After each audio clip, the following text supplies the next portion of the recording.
哔哩哔哩。哇靠！我是陷入了机海啊，手都没地儿放了啊！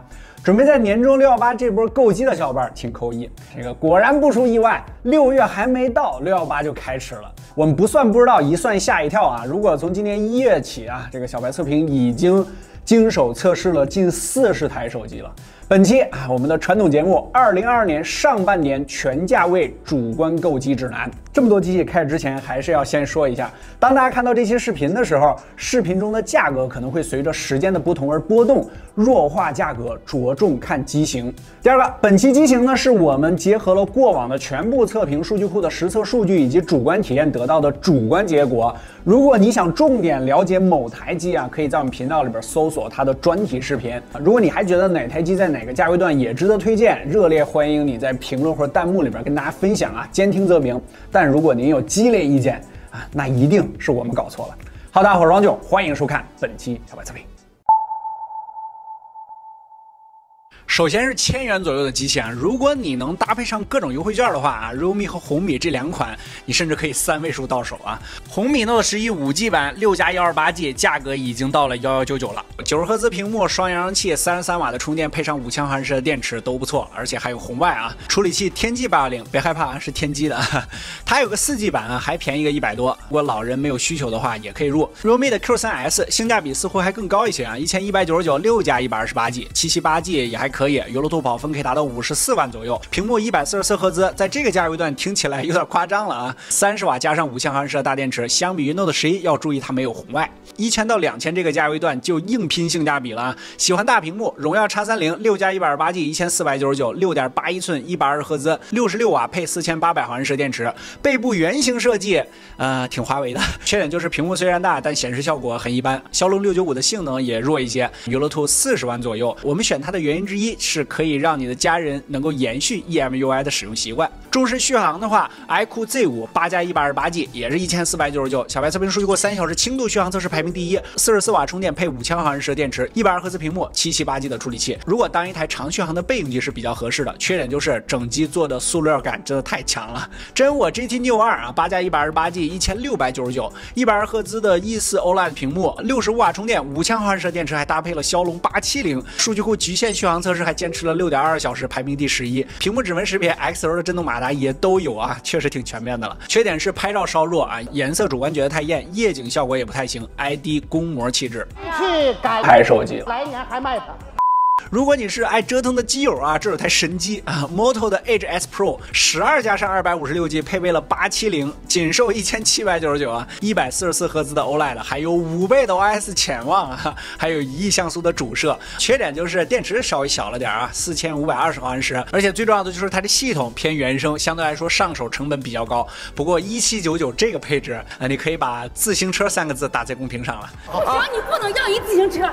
红米 Note 11T Pro Plus 刚刚做了详细测评啊，8+128G 1999，大概可能差不多是啊最具性价比的800机型了。半小时吃鸡平均89.4，几乎是平直的帧率啊，只有3.47瓦，中低负载优化确实不错。原神锁50帧，功耗也就只有4瓦，不过画质阉割严重啊，只有87万的像素点，144赫兹 DC 调光 LCD 屏幕，电池是4400啊，有120瓦的充电。缺点就是屏幕塑料支架比较高 ，LCD 暗角问题需要注意。2000到3000这个价位段就是国内品牌主力出货区间了。红米 K50 8+128G 2199，800的原神后期的分辨率是上去了，但是整体帧率啊稍有下降，51.8帧，后期波动相对来说比较频繁，功耗5.6瓦，中低负载的表现呢还不错，2K OLED 屏幕，5500毫安时的超大电池啊，配备了67瓦的充电，1个小时充满。数据库极限续航测试排名第6啊，坚持了6.93小时。缺点就是拍照不太行，同级对比起来，主观觉得是垫底的。侧边指纹好不好用啊？我个人觉得 OK 啊，但是因人而异。喜欢小屏的啊，小米12X啊，之前我们出过一个小屏专题，可以去看看。8+128G 2249 6.28英寸，相对小巧啊，质感也不错。4500毫安时电池加上67瓦，工作室小伙伴自用了一段时间啊，觉得第三方 App 的 DPI 适配看起来有点费劲啊，字比较小，还是不太建议买给长辈了。如果比较喜欢拍照 ，vivo S15 我们之前也出过详细测评，8+128G 2699，骁龙870，66瓦的充电配上4500的电池，前置3200万的自拍，能非常不错的还原皮肤的质感。反正工作室内部小伙伴都觉得还不错。目前的后置呢偶有偏色问题，但得益于 vivo 的算法，成片率和整体体验都 OK， 而且金属中框质感不拉胯啊。遗憾的就是单扬声器拿掉了上一代标志性的前置柔光灯，也没上 LPDDR5。iQOO Neo 6啊也有详细测评啊，8加 128G 2799，在这个价位一众870之中是为数不多的入门骁龙8的机型。主观觉得拍照不错，比较偏还原像，屏幕双压感，双线性马达，80瓦的充电配上4700的电池，极限续航测试小白测评数据库排名第8，坚持了6.6个小时，也是因为调度比较保守吧，续航长了一些，但游戏表现不是很好。原神平均51.7，13分钟就开始波动较大了，18分钟之后锁在40帧，这还是开了稳帧下的表现，看起来是比较游戏向的手机，但实际表现却没那么游戏，需要注意。我方水晶正在被攻击。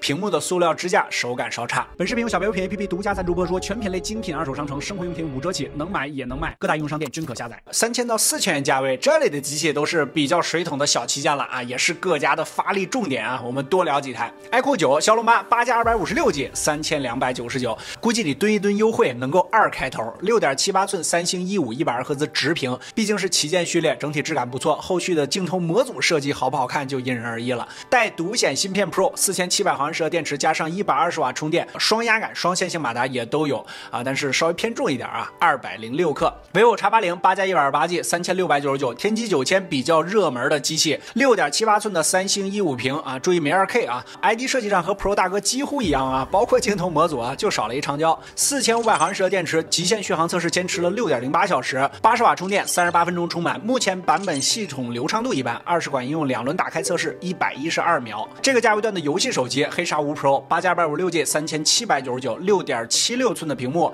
，144赫兹刷新率，屏幕压感、X2震动马达这些都有啊。王者吃鸡几乎一条直线啊，原神平均59.6帧，当然功耗也达到了6.93瓦，46.2摄氏度，120瓦充满19分钟，整体的性能表现啊肯定是不错的，毕竟定位游戏，实体键键呢也比虚拟按键来的更加有手感，但缺点也明显，手机厚重220克，9.5毫米啊，接近1厘米了，续航比较差，4650毫安时的电池，小白测评5小时续航测试都没有跑完，拍照是扫码水平，就适合比较重度游戏的用户，很偏科。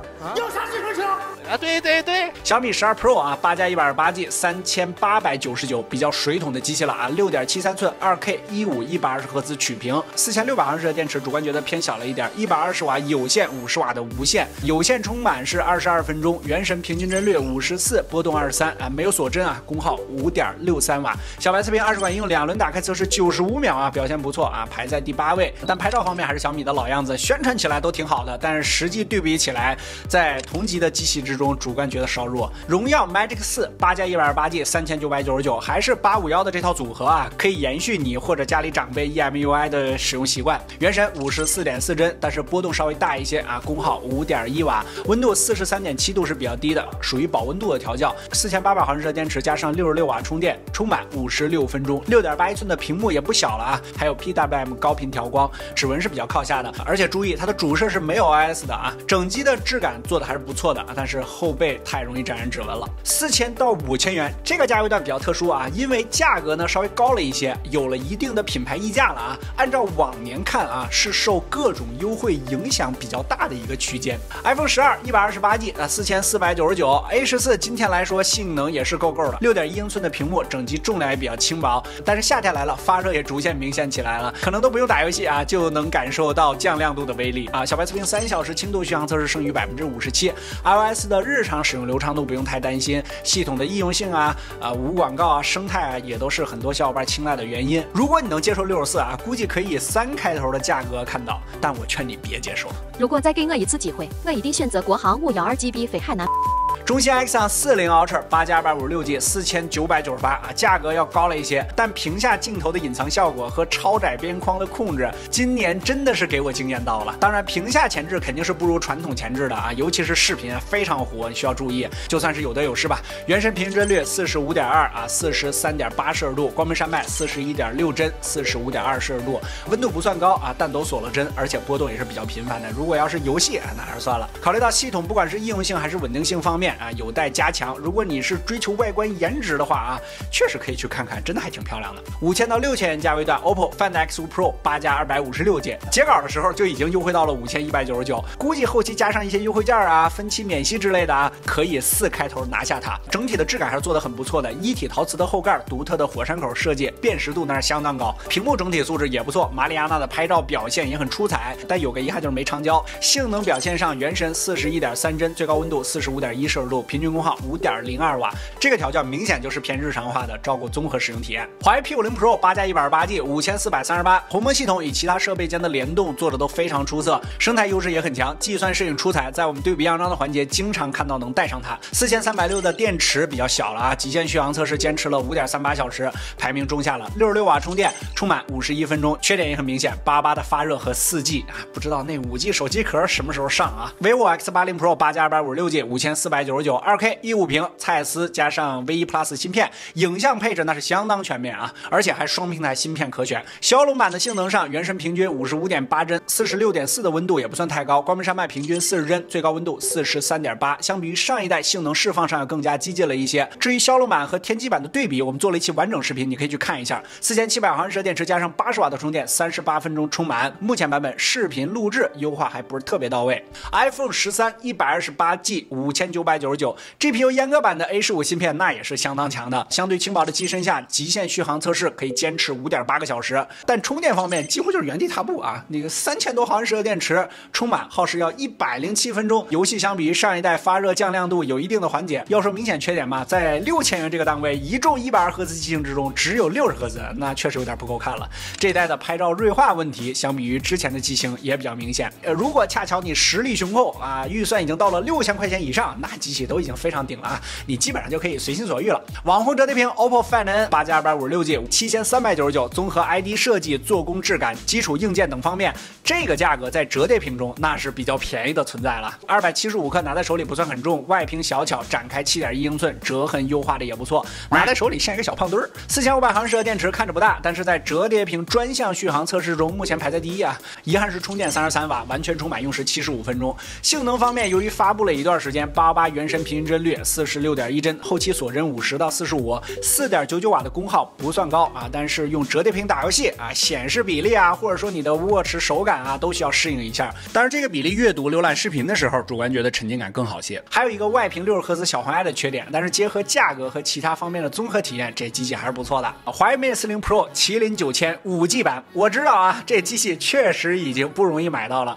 但还是有的。如果你想买一个华为的大旗舰，那么目前这台机依然是首选。除了角度比较大的曲面屏，做工方面也挑不出来什么毛病。麒麟9000 5G 放在现在也是没啥问题的，影像方面也比较顶啊，和 P 系列实测我感觉不相上下。但如果要是加价太多啊，那就算了。三星 S2 Ultra 12+256G 8799，在大规模砍潜望的机圈10倍潜望镜目前独一家了啊，甚至放大100倍的成像效果，优化完了之后，这清晰度感觉也是可用的。整体偏商务范儿，6.8寸228克，机器比较宽啊，用起来比较顶手心。屏幕的边框控制那也是相当好，峰值亮度在数据库中排名第一啊，达到了1262尼特。5000毫安时的电池，数据库测试坚持了5.85个小时，排在第19名，但整机的性能释放还是一贯的保守项。vivo X Fold 12+256G 8999，商务范儿的设计啊，机器比较重啊，317克啊，是目前推出的折叠屏手机之中唯一一台搭载了双屏幕指纹的手机，内外屏都是120赫兹的1.5屏幕，展开8.03寸